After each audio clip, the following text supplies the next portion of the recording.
Ah, you've tuned in, and just in time, too. I've intercepted a curious transmission from a place that calls itself Paradise, a pristine resort that gleams under the midday sun, but carries an unsettling hush beneath its polished surface.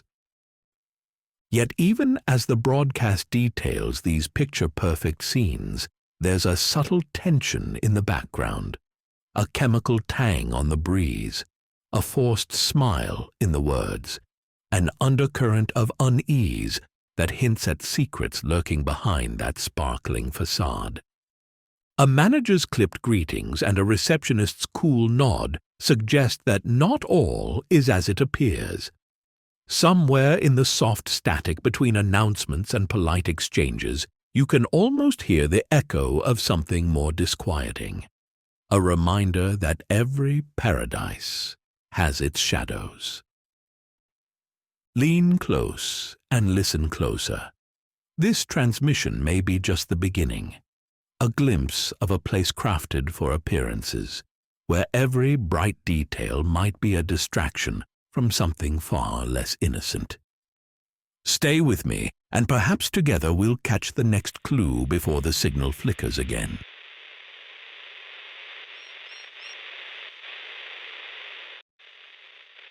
They arrived at midday, the ferry bobbing against a dock too pristine to feel real. The heat pressed in from all sides, thick and heavy, making Janet's blouse cling to the small of her back. Behind her, Brad jostled 2 suitcases onto the landing, humming a half-tune that somehow mingled optimism with the faint crackle of nerves. Beyond the pier, rows of palms stood in regimented lines, each trunk painted white at the base. A glossy sign arched overhead, Sylvania Island, Paradise Awaits. The letters sparkled in the sun, the paint fresh, the colors vibrant. She didn't mind the brightness, but there was something unnervingly polished about it all, like a set that might fall over if someone poked too hard at the seams. A tall man in a linen suit waited at the end of the dock, holding a clipboard tight to his chest. He wore an excruciating expression of forced pleasantness, thin-lipped and wary. A stiff breeze ruffled his hair. Beside him stood a woman with a style reminiscent of film magazines. Hair curled high in a beehive, lips pursed in a shape that implied a distinct disapproval of nearly all things. "Mr. and Mrs. Bradley Maitland, I presume?" The man's voice was a sing-song monotone. "I'm Basil Fautier, manager of this resort. This is my wife, Sybil." Sybil moved her head in something like a nod, though her eyes remained first on Janet's shoes and then Brad's luggage. She said nothing. Brad flashed the warm smile Janet had fallen for years ago. "Pleasure to meet you both. We can't wait to settle in." Mr. Fautier cleared his throat. "Yes, indeed. We run a tight ship here, as you'll see. Breakfast at 8, lunch at noon, dinner at 6. Activities posted daily. We pride ourselves on meeting every expectation." Janet watched him carefully, the shift of his shoulders, the faint sweat beating at his hairline. He seemed like a man attempting to hold his breath underwater. Behind him, the boardwalk opened onto a wide courtyard, everything symmetrical. Flower beds flanking a walkway in perfect squares. A faint chemical odor drifted on the breeze, cutting through the salt air. She tried to place it. Paint thinner. Disinfectant. Sybil's voice came at last, pointed and clipped. "Pollyanna was supposed to greet you at the boat." "She's probably tidying up," Mr. Fautier answered, then turned to the Maitlands. "If you'll follow us, we'll show you to the main courtyard." Janet felt Brad's hand at the small of her back, guiding her forward. He whispered, "You okay?" She nodded. "I'm fine," she said, though she wasn't entirely sure. They crossed from the dock into the courtyard. Manicured hedges lined each side, bursting with red hibiscus. Overhead, a turquoise sky stretched almost too bright, sunlight so sharp it cast the ground in vivid technicolor. Small lanterns hung from evenly spaced posts, unlit in the midday glare, but polished to a mirror shine. A few yards away, a man in a crisp white shirt dabbed sweat from his brow. Janet recognized him from the ferry. Next to him, a slender and much younger woman, his wife presumably, stirred a drink with a bored expression. They offered only polite nods as the Maitlands passed. Brad inhaled, as if drinking in the promise of luxury. "Look at this place," he murmured. "Just like the brochure, right?" "Yes, it's just wonderful, isn't it?" Janet sighed, her smile bright but a little too fixed. Fautier led them to a small podium near the courtyard center, where a second sign read, "Daily Announcements." The board held a typed schedule of activities: scenic hike at 9 a.m., shuffleboard at 1 p.m., tiki social at 7 p.m. Sybil tapped the sign with one manicured nail. "We post a daily itinerary if you care to partake." Janet glanced up from the typed sheets. "Thank you," she said carefully. "We'll probably just explore on our own." Sybil's thin lips pressed into a line. "Suit yourself." From a side passage, a young woman in a pastel uniform approached at a near trot, her face stamped with a bright and clearly forced smile. She wore a small name tag, Pollyanna. "Mr. and Mrs. Maitland, I'm so sorry I wasn't there to greet you. We had, well, a small situation in the kitchens." She paused, swallowing. "I'm all yours now." Fautier dismissed her apologetically. "Run along and show them to their suite, will you?"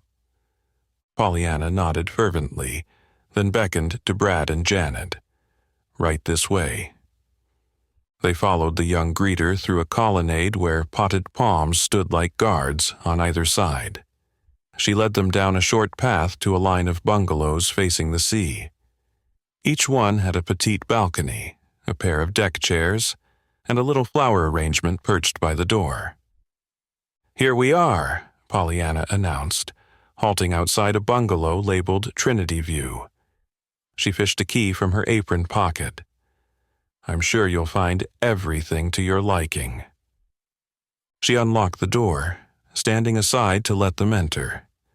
The interior was bright, airy, decorated in soft blues and creams, framed photos of tiki scenes on the walls, fresh flowers in a vase on the side table. A ceiling fan spun lazily overhead. The windows overlooked a stretch of beach so white it made Janet's eyes ache. Brad whistled, stepping inside. "Wow, this is really something else." Pollyanna cleared her throat. "If you need anything at all, just ring the bell on the front desk." She paused, choosing her words carefully.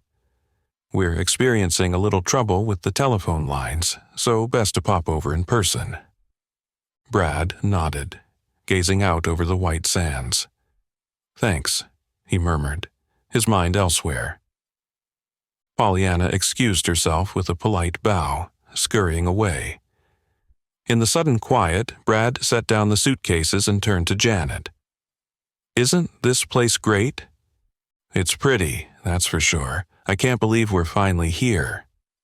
He moved closer, giving her a quick kiss on the temple. "Let's enjoy ourselves, Mrs. Maitland." Janet relaxed into his touch, letting out a breath. "Sure, Mr. Maitland, let's enjoy ourselves." A bright smile lit her face. Maybe she was overthinking. Maybe a perfect setting could just be perfect. But outside, the breeze kicked up, rattling the shutters, and with it the unease drifted in again. The next morning arrived in a haze of golden light. Janet woke to the steady drone of the ceiling fan and the soft hush of waves on the shore. Beside her, Brad was already up and buttoning a crisp, short-sleeved shirt, humming a tune that made her think of commercials for dish soap. bright, cheery, and harmless. "Morning, Mrs. Maitland," he said, turning to offer her a kiss. "Ready for the best breakfast of your married life?" She slid out of bed, feeling the promise of a new day settle over her shoulders. "Relax," she told herself. "You're here to have fun." "I'm starving," she answered, letting a syrupy sweetness seep into her tone. They left their bungalow hand in hand, the air outside still holding a gentle warmth that felt a world away from yesterday's midday blaze. The path led them past meticulously pruned and freshly watered flower beds where droplets caught the light like little diamonds. Everything about this morning was a postcard of perfection. Nothing overlooked, nothing out of place. In the restaurant, a half-dozen guests sat scattered among tables dressed in spotless white linens. Tall windows let in the brilliant sunshine, reflecting off the sea beyond. A waitress in a pastel uniform offered wide smiles and poured coffee from a gleaming pot. Soft orchestral music drifted from a gramophone in the corner, setting a strangely formal tone for a beachside breakfast. Brad and Janet made their way to a table near the windows. "Good morning," Brad announced to no one in particular, his voice ringing with the confidence of a former high school debate champion. Across from them sat Howard Kensington, the businessman from the ferry. He wore a crisp seersucker suit despite the island heat and sucked on an unlit cigar like it was a lollipop. He tapped his manicured fingertips on the table. "Have you finally decided to join us?" Howard's tone dripped with mock amusement. "I've been up since 6, always best to get a head start." Next to him, his wife, Elaine, leaned over her plate, absently swirling her orange martini with a straw. She offered a thin smile that never came close to her eyes. "I'm not sure what we're getting a head start on," she drawled. "Seems pretty calm around here." Brad laughed. A little too brightly, Janet thought. "We're here to recharge, that's for sure." He took his wife's hand from across the table. "Who needs an early morning when you can just lounge?" Howard gave a dismissive sniff and turned back to his eggs. A deep but cheery voice from behind nearly made Janet jump. "Good morning, folks." It was Frank Marino, a broad-shouldered man in a loud Hawaiian shirt, towing behind him a petite brunette. Joan, who carried herself with the calm alertness of someone used to navigating far more stressful situations than introductions over breakfast. Frank set his plate down with an almost theatrical enthusiasm. "Don't mind us," he said. "Just the neighborhood riffraff here for free coffee." He winked. Joan rolled her eyes good-naturedly as she slid into her seat. Janet smiled. She liked Frank and Joan immediately. Their banter felt more human than Howard's posturing or Elaine's half-dead stare. "Morning," she replied. "Anything we should try?" "Toast," Frank said gravely, picking up a slice. "Best toast I've had in years." A sudden clatter came from across the dining hall. The bartender had dropped a tray of plates. A cascade of leftover food and porcelain rained onto the tile floor, followed by an outburst of hushed Spanish as he scrambled to pick everything up. His face reddened under the scolding glare of Mr. Fautier, who stood there flicking invisible dust off his lapel. "Pull yourself together, Emmanuel," Fautier hissed, voice just loud enough to carry. "Is this what you call hospitality where you're from?" Sybil Fautier, seated at a nearby table, merely lifted a teacup to her lips, ignoring the bartender's pleading eyes. Beside Sybil, Pollyanna gave the man a sympathetic smile, then hurried over to help.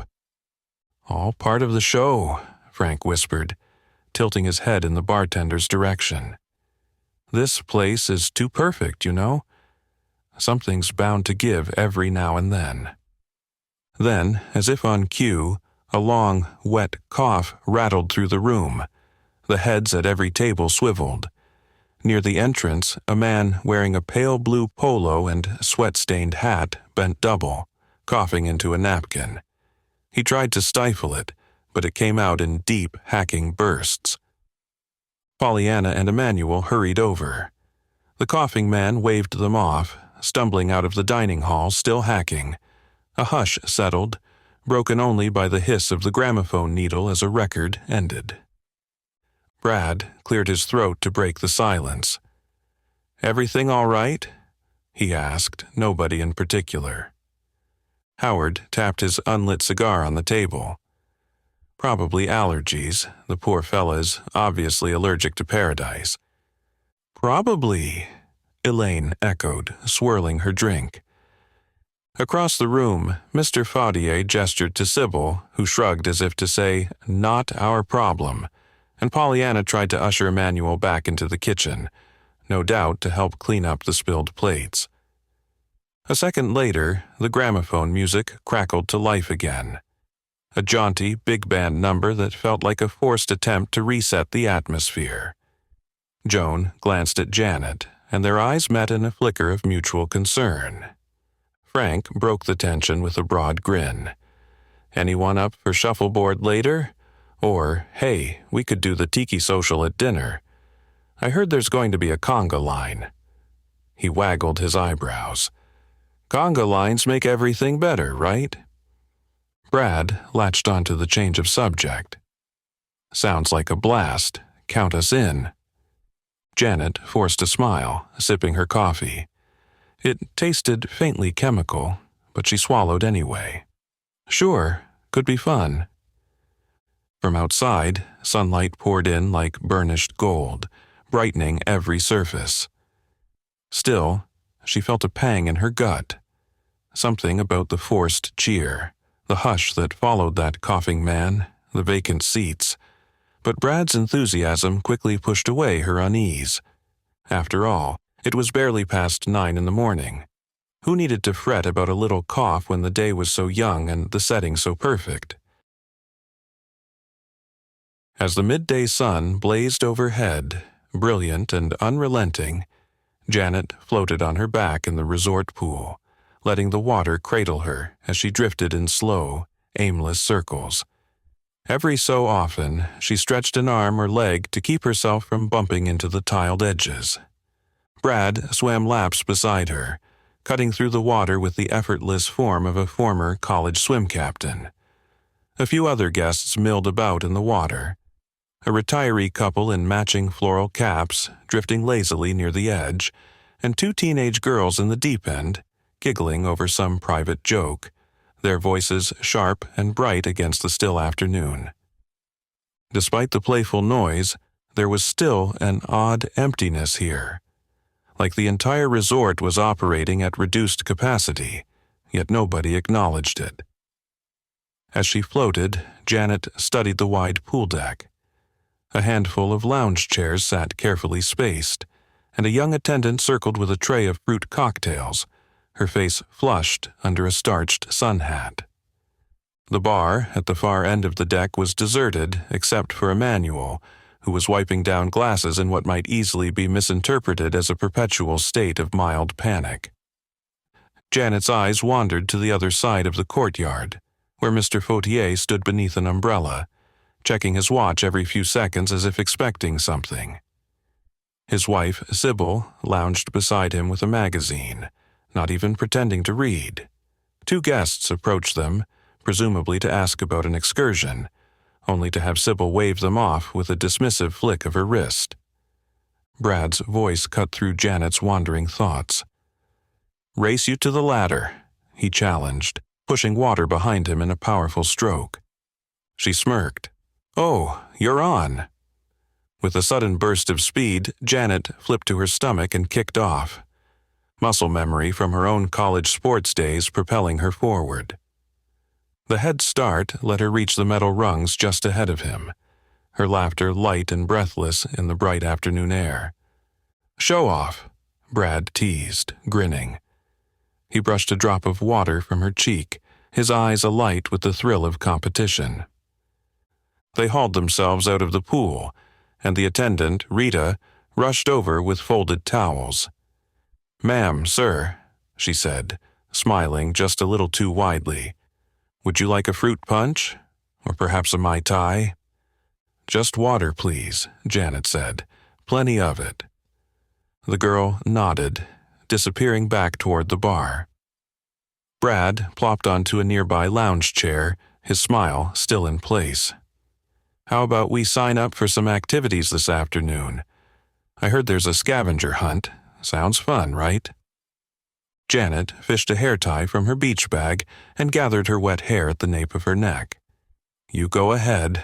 I might just read for a bit." She felt a dull ache of uncertainty in her chest, the same subtle dread that had crept up on her at breakfast. It was too easy to ignore, too easy to bury under the swirl of bright colors and poolside chatter. A short distance away, Emmanuel set down his bar rag and approached Mr. Fautier with cautious steps. Janet watched him gesture in anxious waves, occasionally glancing over his shoulder as if worried about being overheard. Mr. Fautier remained rigid, shaking his head and speaking in low, sharp tones. Emmanuel gestured again, this time more urgently, but Mr. Fautier cut him off with a single raised hand. The manager turned on his heel and marched away, leaving Emmanuel standing there, shoulders sagging. Janet padded across the tiles to retrieve her tote bag. Mind your own business, she told herself. Yet her curiosity gnawed.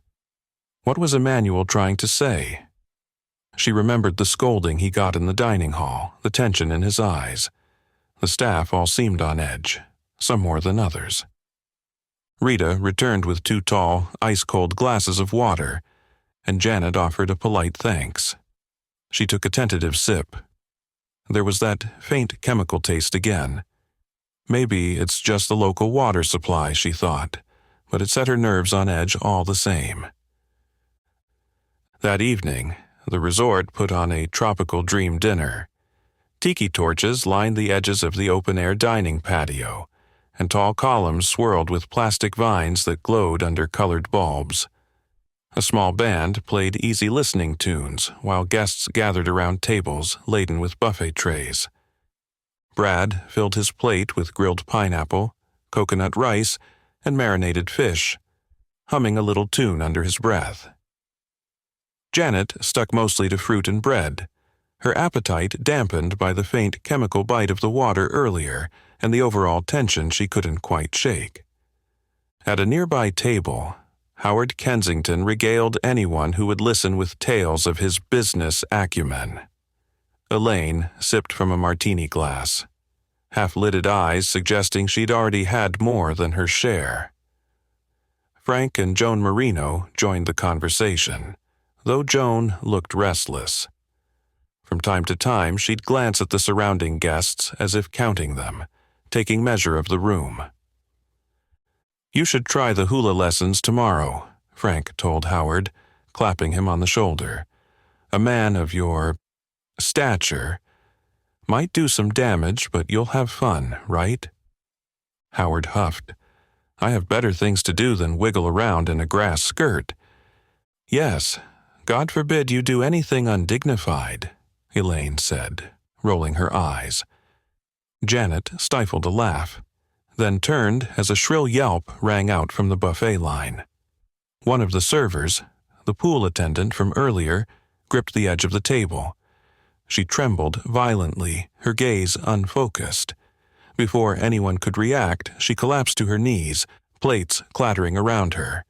Her body convulsed, arms seizing, eyes rolling back. A gasp raced around the patio. People shot to their feet, forks clattering to plates. Janet rushed forward instinctively, but Joan Marino was there first, dropping to her knees beside the convulsing attendant. "Give her space," Joan commanded. She cradled the girl's head to prevent injury, calmly checking for signs of a choking hazard. Meanwhile, Howard shoved his plate aside. "Everyone back up," he said, a hint of panic undercutting his pompous tone. "She's probably choking on, I don't know, pineapple or something." Mr. Fautier stepped in with a forced calm. "That'll do, folks. We have this under control." Sybil, at his side, muttered something inaudible, her face pinched in a scowl. Janet's stomach twisted. This isn't choking, she thought, watching the girl's spasms rattle her entire body. Frank hovered at Joan's shoulder, brow furrowed, while Elaine stood back, one hand half covering her mouth. Then, as quickly as it started, the seizure stilled. The attendant lay slack, eyes shut. Joan checked for a pulse, her expression grave.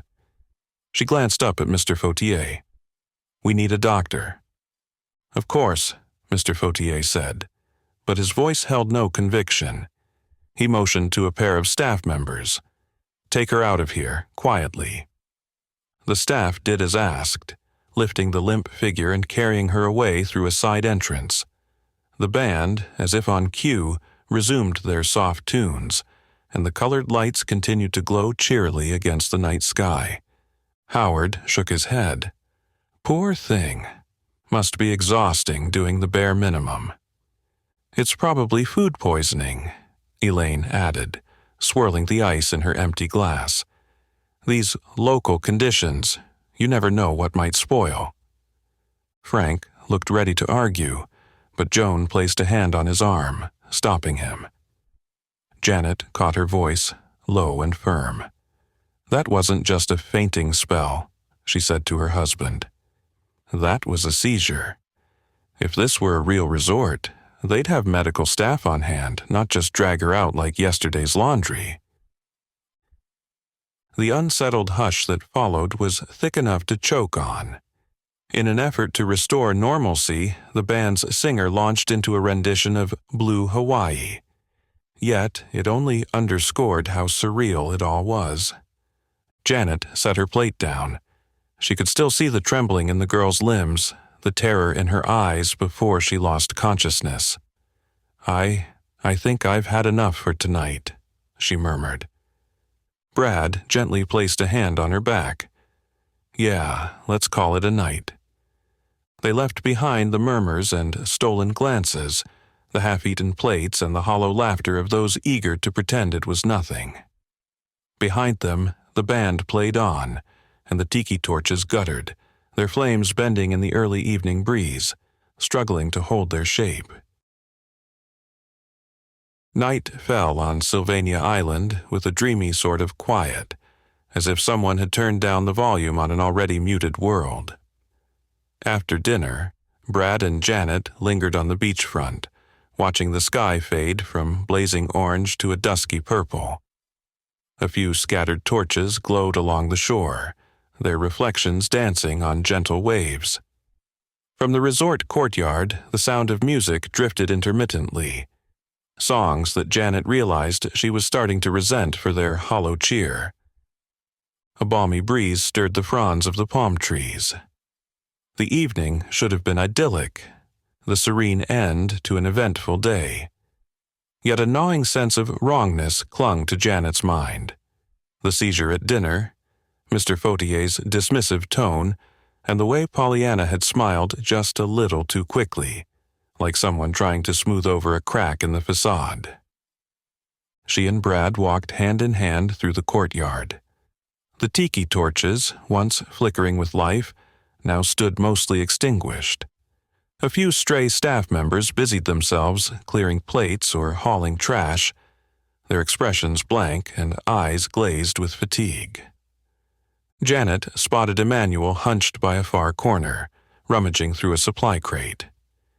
He looked up, saw her watching, then shook his head as if trying to warn her about something he couldn't quite articulate. Brad gave her hand a reassuring squeeze. "Ready to head back?" he asked, his voice gentle. Even he, with his eternal optimism, seemed subdued.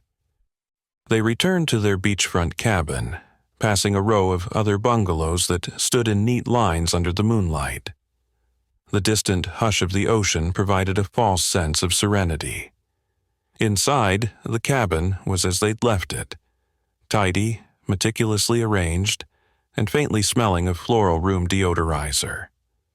Janet closed the door behind them. "Some night, huh?" she murmured, setting her sandals by the threshold. Brad draped his jacket over a chair. "It's not quite what I expected, no." His brow furrowed as he scanned the small living area with its rattan furniture and decorative shells. "Look, I know you're worried. That whole scene at dinner, He trailed off, searching for the right words. She moved closer, resting a hand on his arm. "They'll figure it out. Maybe we can ask Mr. Faudier about it in the morning." He nodded, though the idea of confronting the furtive resort manager didn't exactly fill him with hope. "Sure, let's get some rest. It's been a long day." They changed into comfortable sleepwear, letting the overhead fan stir the humid air. Outside, a lone gull cried into the dark. Janet tried to relax, letting her mind follow the slow, rhythmic sound of the tide.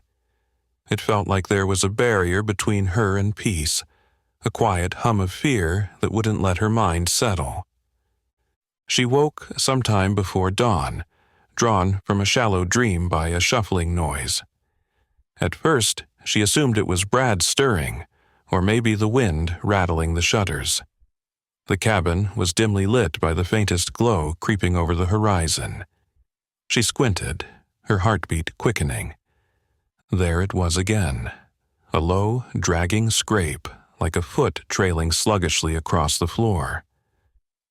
She sat up, her pulse already pounding in her ears. The outline of the room took shape in the gloom, the small table with a half-finished glass of water, the chairs by the window, the door that led outside. Everything seemed still. Then she heard it again, the slow, uneven drag of footsteps, closer this time, scraping softly against the ground. Janet held her breath. She glanced at Brad, who remained fast asleep, one arm thrown over his eyes. Another slow scrape sounded, now accompanied by a faint rasping moan. Her skin prickled with dread. She turned her head, following the noise to the far corner. Pollyanna stood there, barely visible in the half-light. Her uniform was rumpled, stained with something dark around the collar. Her eyes were vacant, milky, as if unseeing, yet fixed in Janet's direction. Janet opened her mouth to scream, but the sound caught in her throat. Pollyanna's arms twitched at her sides as she shuffled forward, her hip knocking dully against the nightstand.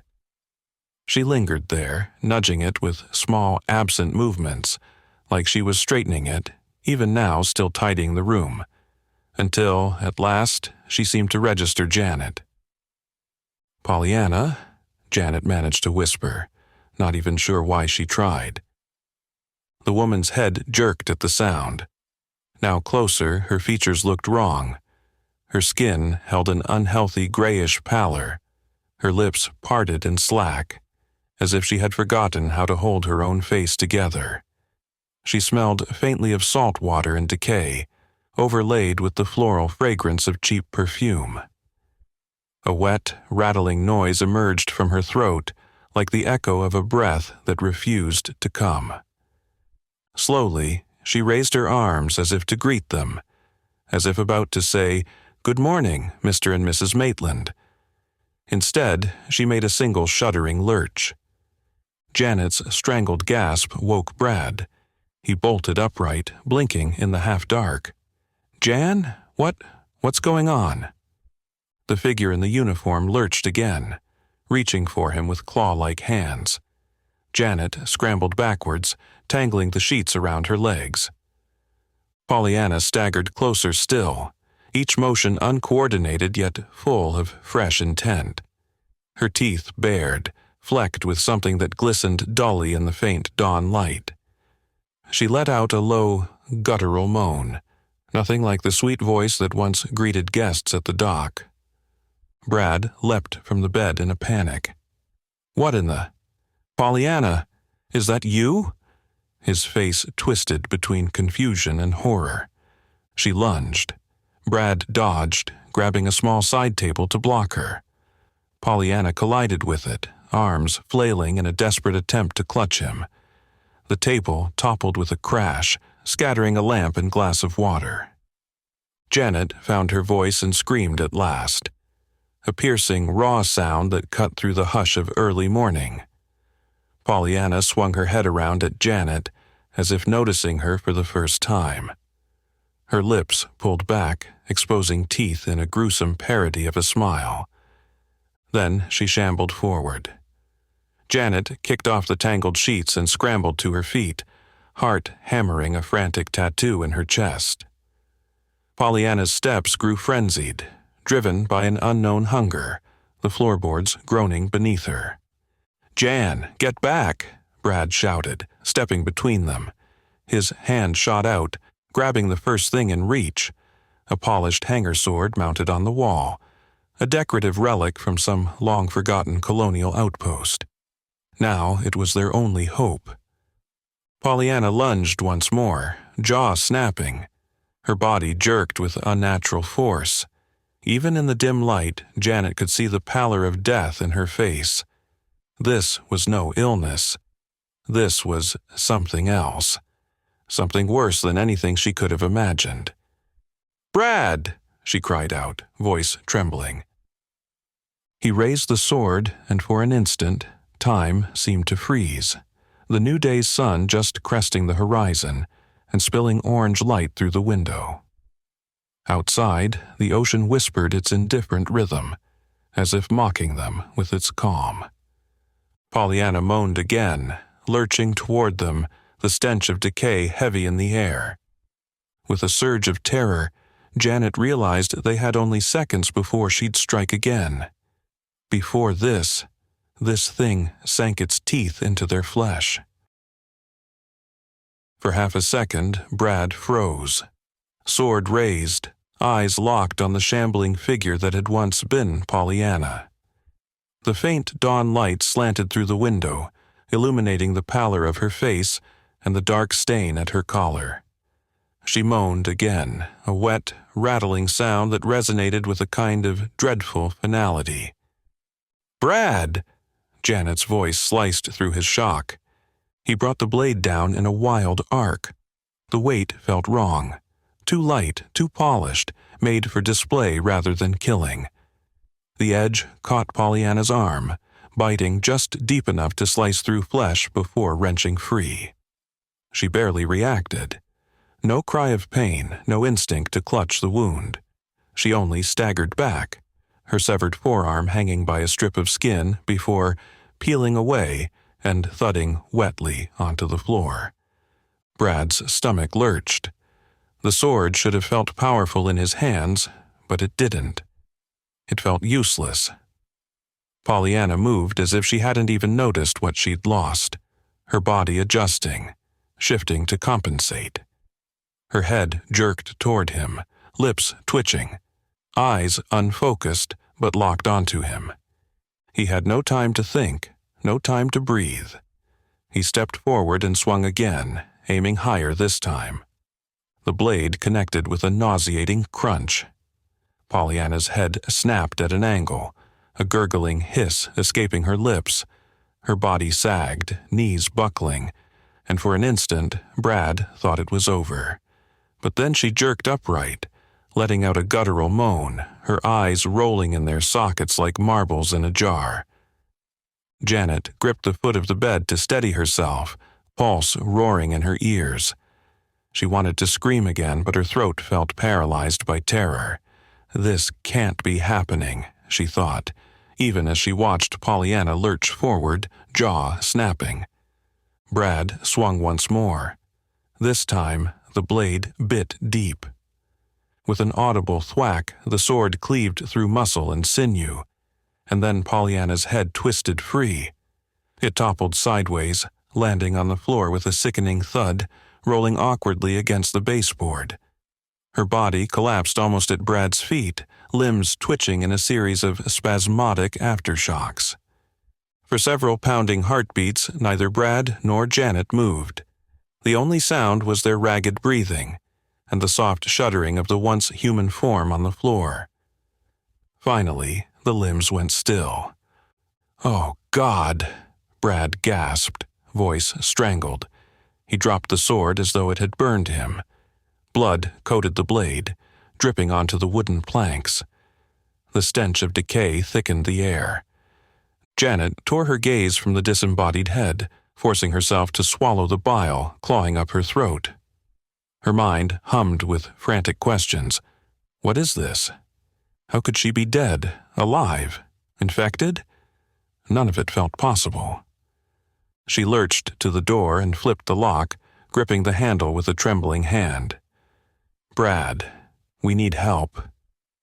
Brad nodded, but his face was a mask of white shock. He stood there panting, eyes glued to Pollyanna's headless corpse. What the hell is going on?" Janet didn't have an answer. She pressed her ear to the door, hearing only her pulse thudding in her skull. Then came a distant scream, muffled by the cabin walls. Another, closer, followed by the sound of breaking glass. They both turned, eyes meeting in a jolt of understanding. They weren't alone. Whatever happened to Pollyanna was happening elsewhere too. With shaking hands, Janet hurried to the bathroom and yanked a towel from the rack. She threw it toward Brad. "Wrap the sword in that," she said. "We might need it again." He nodded numbly, dropping to his knees and wiping the gore from the blade with jerky, uneven motions. Janet forced herself to look away from Pollyanna's body. She didn't want the image burned into her memory any more than it already was. Instead, she peered out the window, pressing close to the glass. The early morning light revealed an awful tableau. Down the shoreline, a man in a resort uniform staggered drunkenly, arms outstretched. Another figure, Janet couldn't tell if it was guest or staff, darted away, screaming. Farther off, along a row of bungalows, smoke curled into the sky, black and acrid. A shape crashed through a nearby window, showering the beach in splinters. She heard frantic shouts, then the unmistakable sound of something being torn to pieces. "Brad," Janet whispered, her chest tightening. "It's everywhere." He crossed the room in quick stride, stepping around Pollyanna's body, and drew the curtain back just enough to see. Fear blazed in his eyes. Do we try to make a run for it?" A sudden explosion shook the window pane, followed by a distant, urgent shout. Then more glass breaking, followed by howls that made Janet's skin crawl. She gritted her teeth, forcing a deep breath. "We can't stay in here if there are more of them," but she couldn't finish. Brad glanced around the small bungalow, the pastel walls that felt so utterly at odds with the horror unfolding outside. "We can't stay," he repeated, voice trembling. "But where do we even go?" Janet clenched her jaw. "I don't know. We need to see how bad it is. Maybe we can make it to the lobby, but not yet." She rubbed her forehead, trying to steady her thoughts. "We need time to think, to prepare." They both startled at a piercing shriek outside, so close it might have come from the next bungalow. Then came a dull thump, followed by the scuffle of frantic feet. Brad's free hand curled into a fist, the sword wrapped in the towel still gripped in his other. His knuckles were white. Janet's gaze flicked to the door. Can it really stop another one of those things? The flimsy lock had done nothing to keep Pollyanna out. But then, maybe she'd had a key, or had simply known how to open the door. She was staff, Janet reminded herself, as if that fact still meant something in this nightmare. A thunderous crash echoed from beyond their walls, and Janet's stomach lurched. She forced her legs to carry her to the window again. Through a gap in the curtain, she spied an entire row of palm trees swaying in thick, billowing smoke. Small figures darted across the distant courtyard in panicked bursts. A few were shambling, twisted shapes, lunging at anything that moved. She caught sight of a man, maybe Howard, swinging a chair wildly at a staggering figure before disappearing into the haze. "It's all going up in flames," she murmured, almost to herself. A swirl of burning debris caught in a gust of wind, drifting past their window like glowing fireflies. Brad hovered behind her, clutching the sword. "They're tearing each other apart," he said, voice faint with disbelief. Janet thought of the seized pool attendant, the empty chairs, the coughs and hushed warnings. It was already here, she realized. We just didn't see it. A surge of fury mingled with her fear. Fury that Mr. Fautier, Sybil, and the rest of the management had pretended everything was fine, that they'd let this happen. The door rattled suddenly, and both of them jumped. Something, or someone, tried the handle, then scraped against the wood. Janet's heart pounded so loudly she feared it might give them away. After a tense moment, the rattling ceased. She heard the shuffle of feet dragging away, leaving behind only the crackling of flames and distant, inhuman moans. Brad exhaled a shaky breath. "We can't stay here forever, but if we go out there—" "We'll die," Janet said bluntly, eyes locked on the roiling smoke beyond the glass. "Or worse." Outside, morning sunlight illuminated a nightmare scene of staggering silhouettes, and a lone figure sprinting, only to vanish in the swirl of black smoke. She backed away from the curtain, turning to face Brad, who stood trembling in the half-light of their honeymoon suite. Her voice was low, but unyielding. "We hold out until we're sure it's safe to move, until we have a plan." Brad nodded, swallowing hard. He wiped sweat from his forehead. Another scream rang out, followed by a discordant crash of shattered glass and twisting metal. Clenching the sword hilt, he stepped closer to Janet. "We'll survive," he said, his voice rough. "Whatever it takes, we'll make it through this."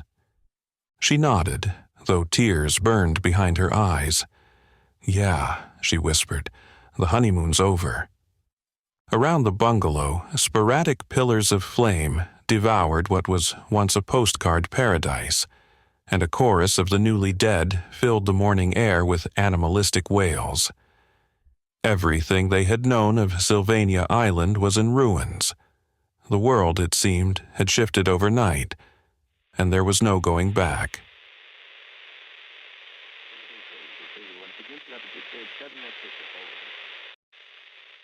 And just like that, the transmission cuts to static, leaving us with the last harrowing images of a paradise in ruins.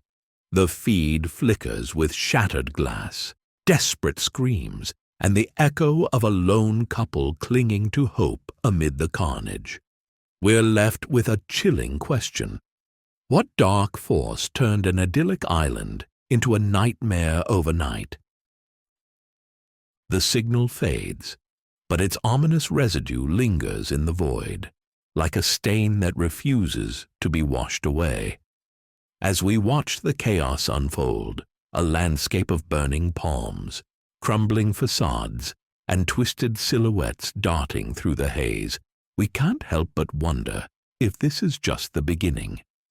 What dark hand manipulated the threads of this manufactured paradise, and what will be its next move? If this transmission reappears, if the whispers of chaos and ruin can be caught once more, I'll be here, sifting through the static to bring you the next piece of this unfolding mystery. Keep your ears to the void. The night isn't finished telling its story, and neither am I.